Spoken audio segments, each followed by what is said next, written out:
एक बार फिर से भाजपा विधानसभा चुनाव की तर्ज पर लोकसभा चुनाव में भी हिंदुत्व का मुद्दा उठाना चाह रही है। लोकसभा चुनाव के पहले बीजेपी ने ऐसा कार्टून सोशल मीडिया में जारी किया है जो एक बार फिर सियासत का बड़ा मुद्दा बन चुका है। कांग्रेस ने राजनांदगांव से पूर्व मुख्यमंत्री भूपेश बघेल को प्रत्याशी बनाया है, जिसके बाद बीजेपी का एक पोस्ट सोशल मीडिया में आ गया है। इस पोस्ट में कार्टून बनाकर लिखा गया है कि राजनांदगांव या जिहाद गांव, फैसला आपका है।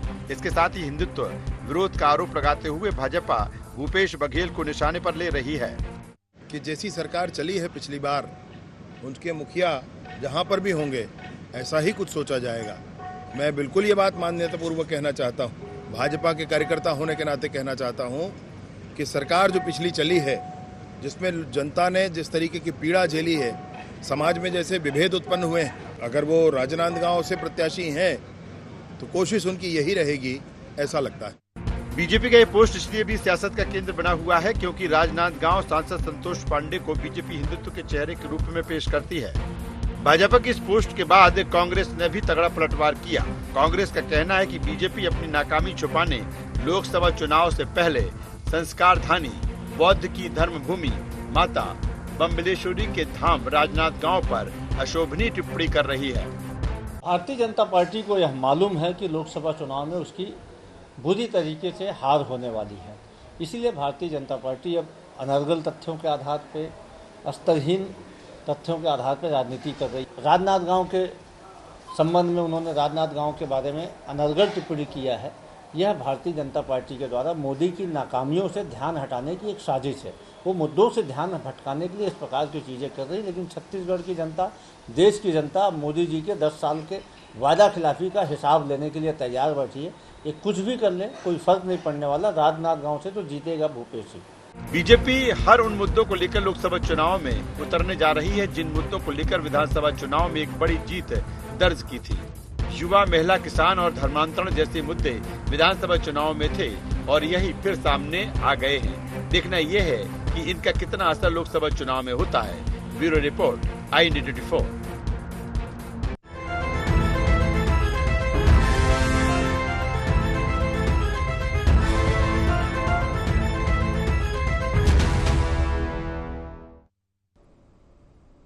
नमस्कार, गुहार छत्तीसगढ़। जिहाद का बहाना भूपेश पर निशाना में आपका स्वागत है और मैं हूं आपके साथ खुशी व्यास। तो देखिए, लोकसभा चुनाव की रणभेरी किसी भी वक्त बच सकती है। उससे पहले सियासी दलों ने अपनी तैयारियां शुरू कर दी है, लिहाजा चुनावी संग्राम को लेकर दोनों पार्टियां हर तरह के दाव अपना रही है।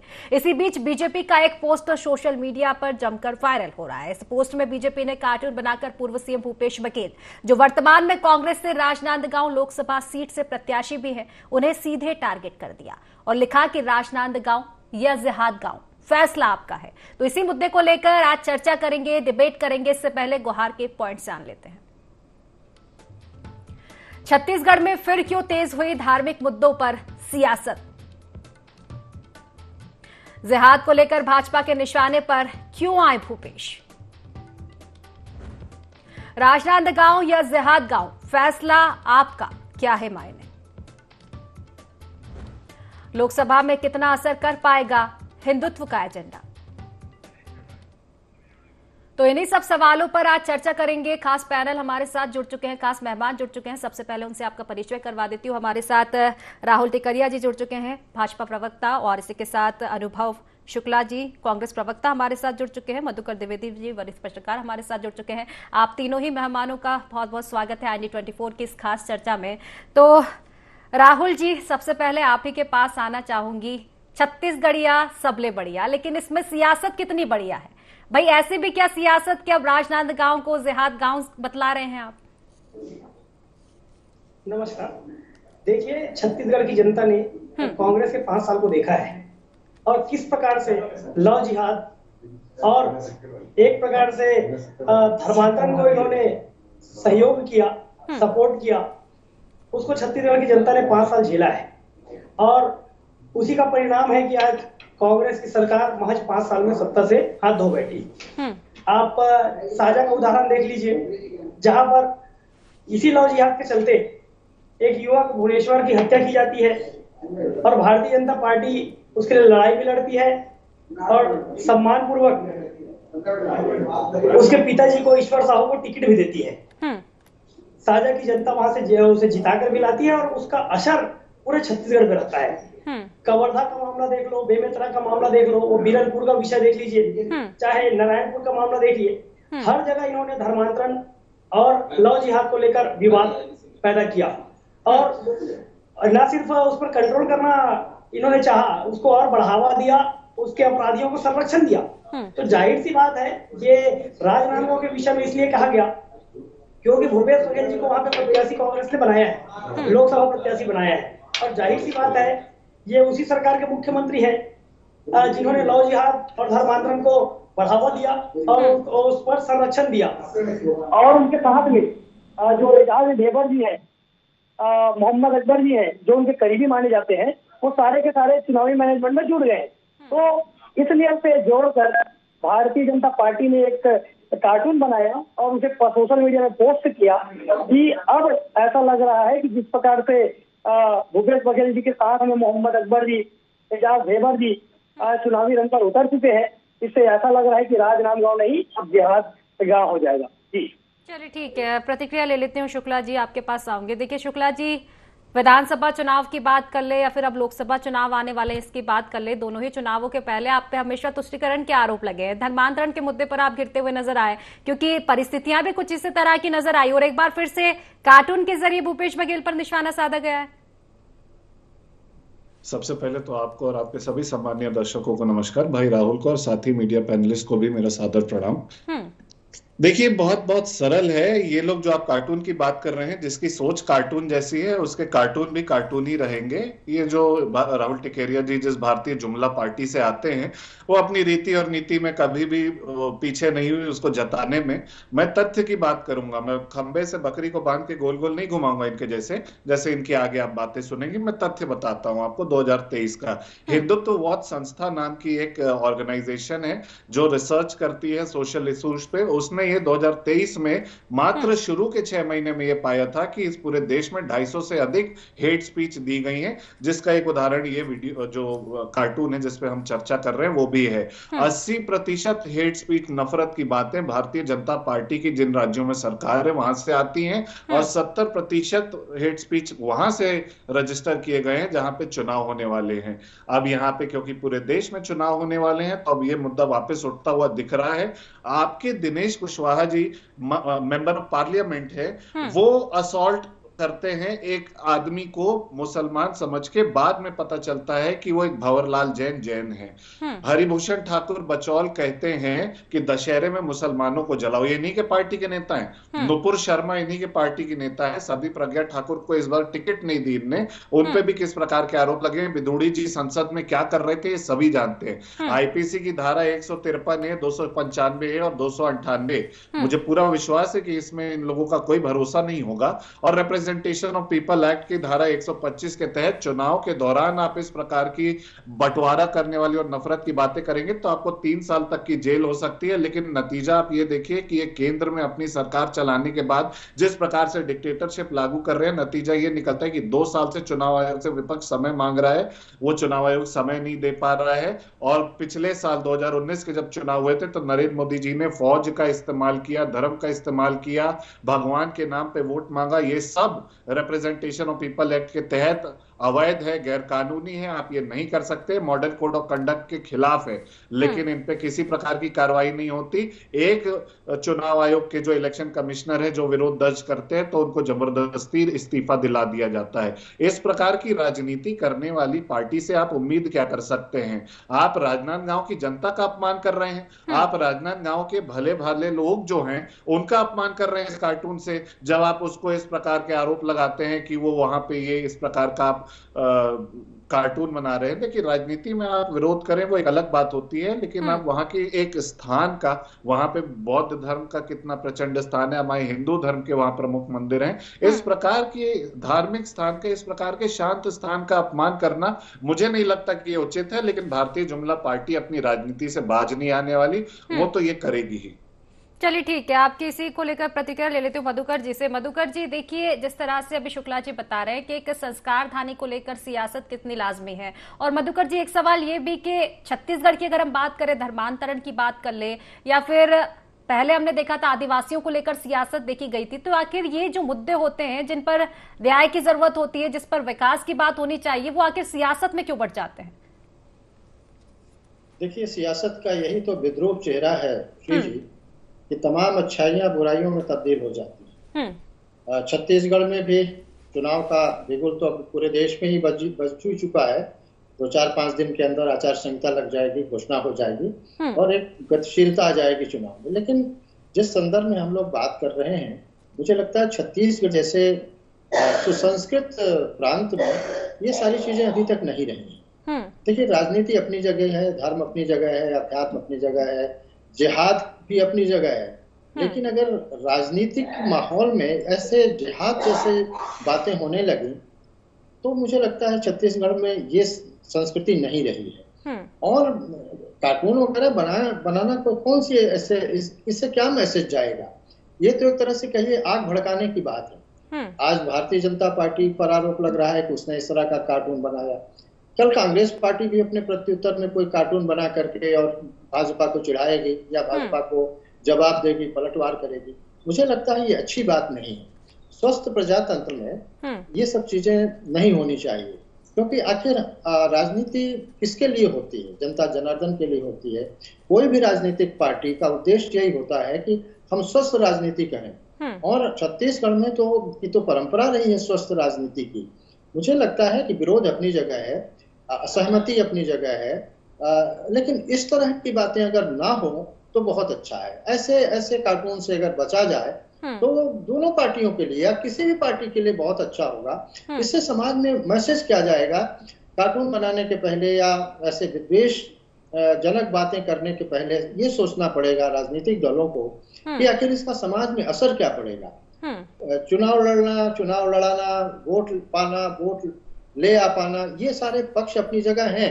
आखिर राजनीतिक दल जीतने के लिए ही तो चुनाव लड़ते हैं, अपने प्रत्याशियों को जिताने के लिए तमाम सत्कर्म किए जाते हैं। लेकिन अगर उसका स्वरूप धर्म से जोड़ करके उसके स्वरूप को एक तरह से सांप्रदायिक कर दिया जाए, ये मुझे लगता है ये नहीं होना चाहिए। न सिर्फ छत्तीसगढ़ में बल्कि कहीं भी नहीं होना चाहिए। और छत्तीसगढ़ में तो ये परंपरा कभी रही नहीं कि कभी छत्तीसगढ़ में धर्म के नाम पे चुनाव लड़ा गया या कुछ इस तरह का वातावरण बनाया गया जिससे किसी की धार्मिक भावनाएं आहत हों। मुझे लगता है कि अगर सभी राजनीतिक दल ऐसी चीजों से बचें जिससे किसी धर्म विशेष के लोगों के, किसी वर्ग विशेष की भावनाएं आहत होती हैं, तो वो अच्छा नहीं माना जाता है और उसका समाज में अच्छा प्रभाव ही नहीं पड़ता। हमारे भारतीय संविधान में की यही तो खूबी है कि यहाँ हर जाति, धर्म, वर्ग के लोग जब मिलजुल कर रहते हैं, तमाम मतांतर के बाद भी लोगों में सांप्रदायिक सद्भाव की बात होती है, अच्छी बातें होती हैं और उसका असर भी दिखाई देता है। ये बातें जिहाद की और इस तरह की संस्कृति तो कम से कम छत्तीसगढ़ में नहीं रही है। मुझे लगता है कि सभी राजनीतिक दलों को बचना चाहिए इस तरह के कार्टून बनाने से, क्योंकि इसका कोई अंत नहीं है। आज भारतीय जनता पार्टी पर कहा की ओर इशारा है कि भारतीय जनता पार्टी ने ऐसा कार्टून बनाया। कल जैसा मैंने कहा, कल कांग्रेस की तरफ से भी इस तरह का सिलसिला शुरू हो जाएगा। तो ये अंतहीन सिलसिला है और इसका कोई असर नहीं, इसका कोई बिल्कुल अच्छा असर ये नहीं सिलसिला देखा जाए तो कहीं ना कहीं बढ़ता जाएगा। और एक बेहतर बात आप कर रहे हैं, इसी को लेकर प्रतिक्रिया लूंगी, इसी मुद्दे को लेकर राहुल जी आपके पास आऊंगी। राहुल जी, देखिए जिस तरह से शब्दों का प्रयोग किया गया है, राजनांदगांव संस्कार धानी बौद्ध धर्म की भूमि, और उसके लिए जिहाद जैसा शब्द, तो कहां तक आप इसको सही मानते हैं? नहीं, सियासत जरूरी है, ठीक है, लेकिन इन मुद्दों पर किस जिहाद जैसे, धर्मांतरण जैसे मुद्दे आप उठाएं? देखिए, वहां पर जिहाद जैसे विषय इसलिए उठाए गए हैं, जैसे ही भूपेश बघेल जी का नाम राजनांदगांव से आया है, उनके करीबी रहे, एजाज घेवर का विषय हो, चाहे मोहम्मद अकबर जी का विषय हो, ऐसे कई जो बड़े नेता हैं जिन्होंने जिहाद को या धर्मांतरण को समर्थन किया, ऐसे लोग राजनांदगांव में डेरा डाल चुके हैं और वो कहीं ना कहीं चुनावी तैयारियों में है। तो जाहिर सी बात है, भूपेश बघेल जी के जाने के बाद ये सब वहां पे सक्रिय हुए हैं। उसी को लेकर भारतीय जनता पार्टी ने पोस्टर जारी किया है।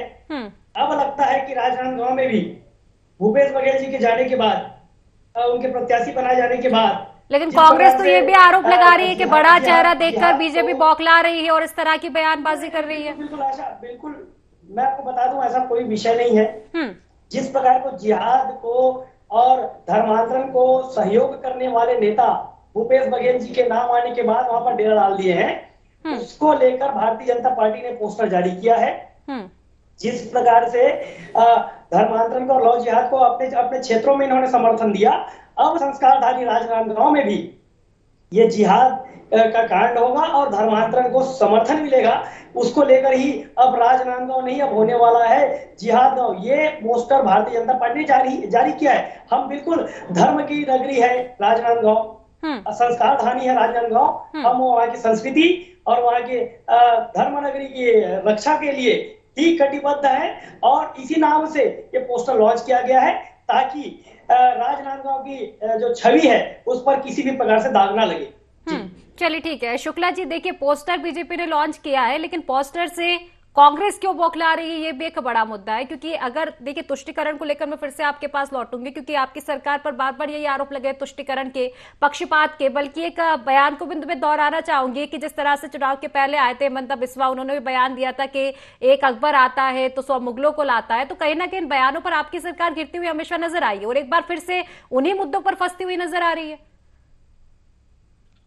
देखिए, भारतीय जुमला पार्टी जिस प्रकार की राजनीति इस देश में कर रही है, भाइयों को भाइयों से लड़ाना, हिंदू को मुसलमान से लड़ाना, मुसलमान को सिख से लड़ाना, सिख से ईसाई से लड़ाना, इनकी बुद्धि जो है घुटने में है। इस बात से दिखती है देश को जिस रास्ते ये लेके जा रहे हैं।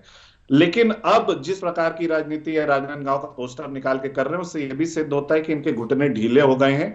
भूपेश बघेल जी की लोकप्रियता जिस चरम पे है, भूपेश बघेल जी के समर्थक, भूपेश बघेल जी के साथ खड़े होने वाले, भूपेश बघेल जी के साथ लड़ने वाले जनता हो, चाहे कार्यकर्ता हो, वहां के रहने वाले स्थानीय लोग हो, चाहे बाहर से आए लोग हो, हर एक व्यक्ति भूपेश बघेल जी के साथ खड़ा है और वो इंतजार कर रहे हैं कि कब वो वहां से सांसद बने और उनके मुद्दों को उठाएं। इस बात से इनके घुटने ढीले होते हैं, इसलिए भूपेश बघेल जी का विरोध करने के लिए इस प्रकार की बेबुनियादी बातें ये करते हैं। अगर ये बात सही है तो मैं इनसे ये सीधा सवाल पूछता हूं राहुल टिकैरिया जी से कि स्मृति ईरानी मदीना के अल नबावी मंदिर जाती है, हज और उमरा कॉन्फ्रेंस अटेंड करती हैं, इजिप्ट का जो अल हकीम मंदिर है वो भारत के समर्थन से सुधरता है और उसको बनाया जाता है, तो क्या ये भी तुष्टिकरण है, पोलराइजेशन है? क्या ये नहीं है? बिना बताए पाकिस्तान जाते हैं इस देश के प्रधानमंत्री, पहले सुन लीजिए राहुल जी, बिना बताए इस देश के प्रधानमंत्री पाकिस्तान पहुंच जाते हैं, हिंदू मुसलमान की बातें करते हैं, तब आपको पोलराइजेशन नहीं नजर आता? और क्योंकि ये मुद्दा नहीं है, इससे भटकाने की कोशिश की जाती है। मुद्दा है क्या? केंद्र के चुनाव हैं। आप ये बताइए राहुल जी, मैं भारतीय जनता पार्टी से सीधा सवाल करता हूं कि आपने 10 साल में जो आपने वादे किए थे वो कहां हैं? आपने वादा किया था 2022 तक किसानों की आय दुगनी होगी, लागत 3 गुनी हो गई साहब। आपने बोला था 2022 तक प्रत्येक नागरिक के पास एक घर होगा, 100 दिन में महंगाई होगी, 35 रुपए लीटर में पेट्रोल डीजल मिलेगा। ठीक है शुक्ला जी, मुद्दे से भटकाती है, लेकिन इन मुद्दों पर आपकी सरकार भी तो गिर जाती है। विधानसभा चुनाव से, ठीक है आपके पास लौटूंगी राहुल जी, विधानसभा चुनाव में हम देख ले कि जिस तरह से बिरनपुर की हम बात कर ले, कवर्धा की हम बात कर ले, तो यहां तो आपको नुकसान ही उठाना पड़ा था ना।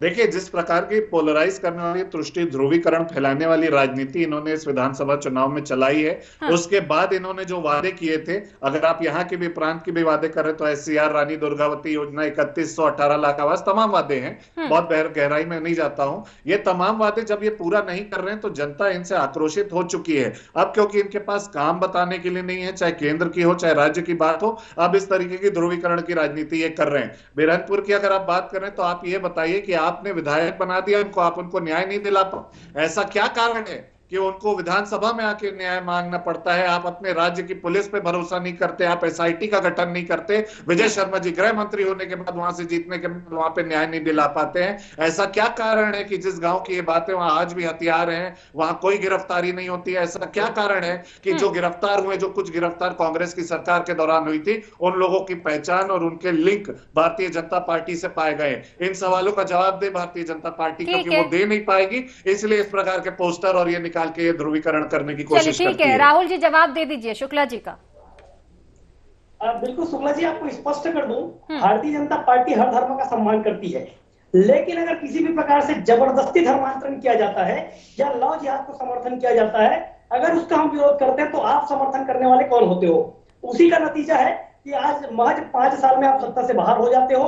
और रही बात बिरनपुर के विषय में, जिस प्रकार से कांग्रेस के साथी कह रहे हैं कि स्वयं जिनकी हत्या की गई थी लव जिहाद के चलते, उसके पिताजी को अगर विधायक बनाया जाता है तो उनको सदन में न्याय क्यों मांगना पड़ता है, तो उसका भी मैं स्पष्ट कर दूं, चूंकि सरकार हमारी नहीं बनी है।